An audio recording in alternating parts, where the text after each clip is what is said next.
Well, I would say, the first decision you have to make is whether you want things to be better or worse. And it seems to me that better is a better aim. And if that's what you want, then you can orient yourself to becoming fully on board with that. That's your motif. And I would say that's love in the religious sense, is that love is the desire that all things flourish. And you might think that's evident. It's like, it's not evident. This is hard because things are difficult. It's easy to become spiteful and bitter and resentful, and to be self-denigrating and not to work for your own furtherance because you're ashamed of who you are, like deeply ashamed, maybe even ashamed to be human.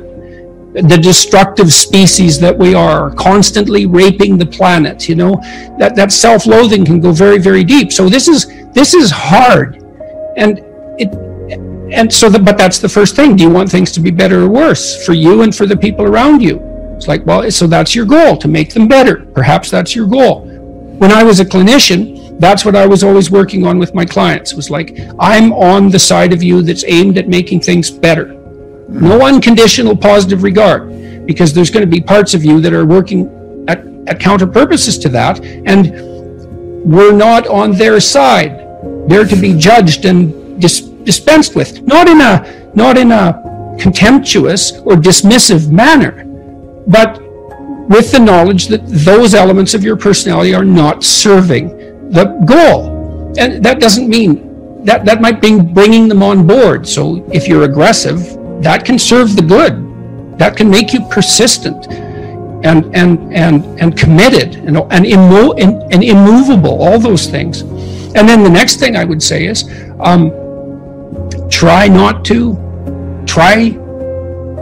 watch for resentment, arrogance, and deceit. They're your enemies. And see if you can reduce the influence they have over your life. And that's where you have to watch and feel, am I lying? Is this self-serving? Is what I'm saying making me weak?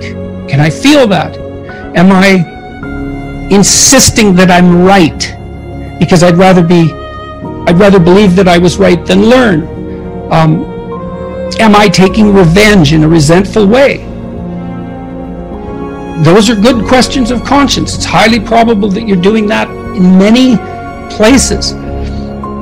Maybe you can dispense with that carefully over time and see what happens. So it's worth running the experiment. Yeah. And putting our everything into it, because that's where we'll really learn, by giving that endeavor. Well, that's a good aim. It's a good aim, but you can start with even a little couple of % of you aim towards that. You can start badly, and that's a useful thing to know too, is like, you can improve your life a little bit at a time. And it's very difficult to be all in. We talked about that earlier. Who knows who you could be if you were everything you could be? That is a limitless case. What would it be like if you stopped doing all the stupid things that you're doing and took advantage of all the opportunities that came your way and aimed at the highest good? Who knows what you could be? You could certainly be more than you are. Everyone knows that, I think, and everyone suffers that knowledge. It's from that their feelings of inadequacy spring. That can be pathologized too. I know people can be way harder on themselves than is actually good for them. That's not what I mean. It's hard to distinguish between those even, but it can be done, I think.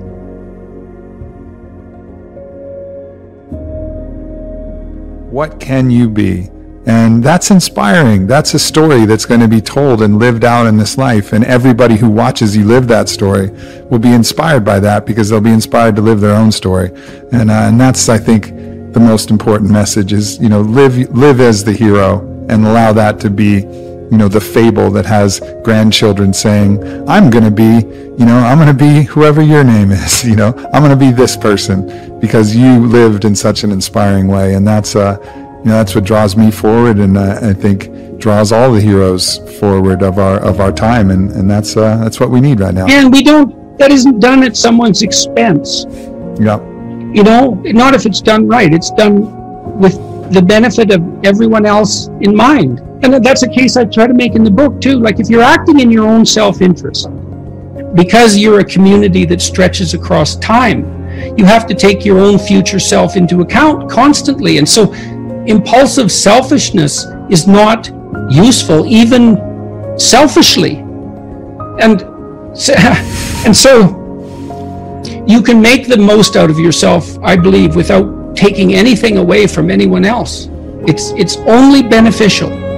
Now, you know, people might be annoyed at you because you're more successful on some dimension than they are, and perhaps that hurts, but, well, if to deal with that, we'd have to eradicate the possibility of ever being better at anyone, of anyone ever being better than anyone else at anything. And it doesn't seem to me that we want to push equality that far. Yes, and I think at the darkest edges of the demand for equality have that horror at their root. It's like, well, you're going to take away from everyone what they have to offer by insisting that everything is equal. It's like, no, you want people to be able to trade the best they have with other people. That's a good deal for everyone. Every ideal is a judge. And that makes perfect sense, because an ideal is something to which you aspire. And the gap between you and that ideal, if it's your ideal, is felt as judgment.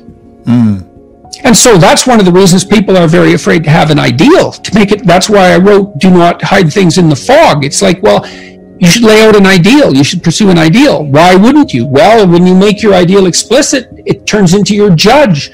Well, then you can listen to that judge and move forward and transform. But, you know, it's pretty damn harsh. Because especially to begin with, you posit an ideal, especially if you're in a mess.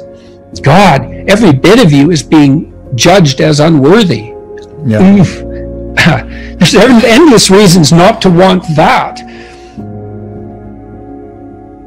The mercy comes from saying, this is the ideal, but the expectation of judgment that I'm going to be at that right away is false. So let me appreciate myself right here where I am in this journey with all of my faults, however many they are, open up my entire closet of internal monsters, pet them on the head and say, okay, here we go, eliminating more of those and becoming more like the ideal, surrendering to the journey rather than that expectation. And there, the judge no longer carries the sting and the bite and the harshness, because you're judging yourself according to a timeline where you're hoping to get closer to this. Yes, well, and the hallmark starts to become improvement. Right. It's exactly. Like, and that's great. That's a really sustaining sustaining process too, because technically speaking, again, seeing yourself move towards a desired goal is the essence of the positive emotion that nourishes us. And I mean that technically. That's dopaminergically mediated incentive reward. And so you don't have to get to the goal. You have to aspire to the goal and move towards it. And that doesn't even matter if the goal recedes, which it will as you approach it, because your ability to conjure up what constitutes the ideal is going to become more sophisticated as you move towards it. And you might think, well, that's terrible, but it isn't, because it means the game doesn't have to end. Right? Because if you hit the ideal, yes. Oh, well, game over, reset, But no, that isn't going to be how it works. It's going to get better and better and better. And it's why life is the perfect game. I mean, if you have for those of us who've played video games, you have a really good video game, or even a really good book, or even a really good movie series or a show, and it comes to the end and you're like, oh, there's a huge letdown at the termination of this thing that's been incredibly engaging. Especially even if you win. Yeah, exactly. You win, and you get this moment's satisfaction, but it's replaced almost immediately by the disappointment of the cessation of the game and the recognition that you're in a finite game when you really want to be playing the infinite game, and that's what life is. The infinite game of renewal of life. And that's why it's so good. We'll never replace it. It can't get better. And it's hard as hell. And it's hard as hell at the same time, and that's the way we would want it. Well, it seems like that's the way we want it. I mean, that's another thing I talk about a little bit in the new book, is like, well, when you look back on your past, it's generally having done something difficult that you remember positively, I would say.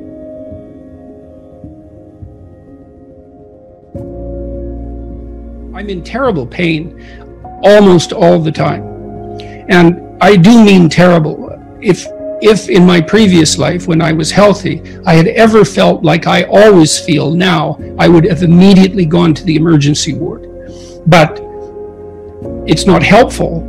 As far as I can tell, as far as I've been informed for that matter, there isn't anything that can be done about the condition that I'm in. And that's rough. I have to remind myself all the time of what I should be doing, even to continue living for that matter.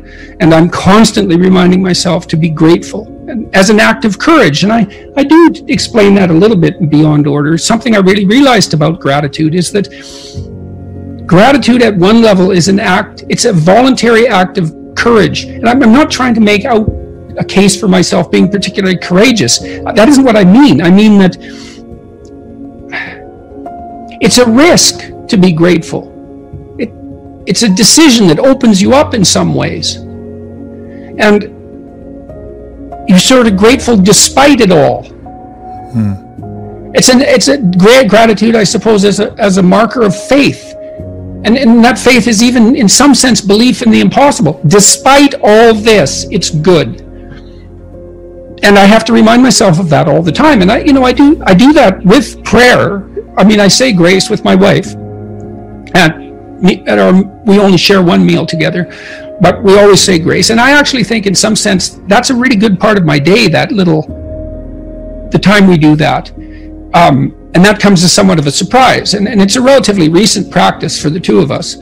Not that we weren't trying to be grateful before, but we've both gone through our respective hells in the last 2 years, because my wife had a very terrible cancer. It was terrible, and terrible surgical complications. And she was on death's doorstep for months and months and months.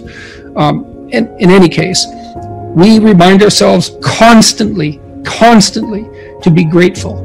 And I'm always trying to watch what I say and to feel it out so that I use my words carefully.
Anh ngày mơ mộng mình thức xa xôi, không màng về tình ái muôn nơi, sống cho là tròn kiếp đây thôi, đâu quan tâm gì chuyện đời.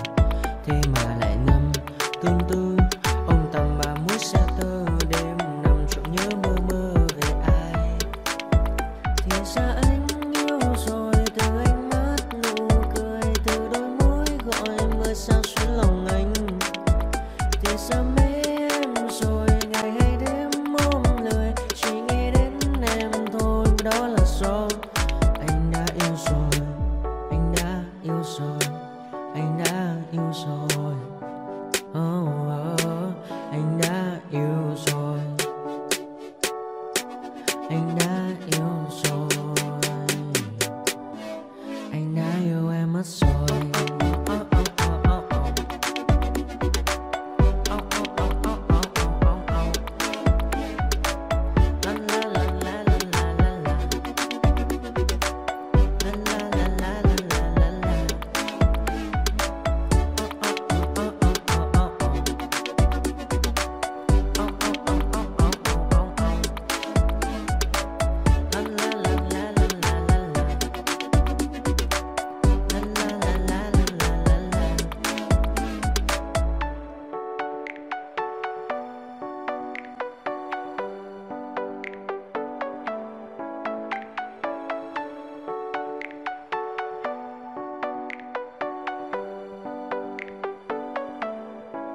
Anh hay mơ mộng mình thứ xa xôi, không nàng về tình ai muôn nơi, sống cho là trọn kiếp đây thôi, đâu quan tâm gì chuyện đời. Thế mà lại nằm tương tư, ông tầm bà mũi xe tơ, đêm nằm trộm nhớ mơ mơ về ai. Thì ra anh yêu rồi, từ ánh mắt nụ cười, từ đôi môi gọi mưa sao xuyến lòng anh. Thì ra mê em rồi, ngày hay đêm.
Hey kid, don't ever let them get inside your head. They'll tell you what to do in life instead of everything you know that you could get. Don't let them guide your life towards regret. I'll fight for what I love with every breath. My past is filled with things I won't forget. I use them all to push me to my best. So treat the worst of times just like a test. If only I could go back in time, I'd tell myself that everything will end up alright. Just push yourself, test yourself, figure out what you like, and find your limits, don't be rigid, always work towards a prime. Surround yourself with open minds, people can change your life. A few friends with intent can help you feel alive. Find a passion, take some action, and with a little time, just be patient, make a statement, try to enjoy your life. They'll try to kick you while you're down, they wanna rise up while you drown. They wanna fill your head with doubt. They're silently scared that you'll figure it out. I'll make it look like I'm losing, won't bother hiding my bruises. And when they finally think you're wounded, then it's your chance to be ruthless.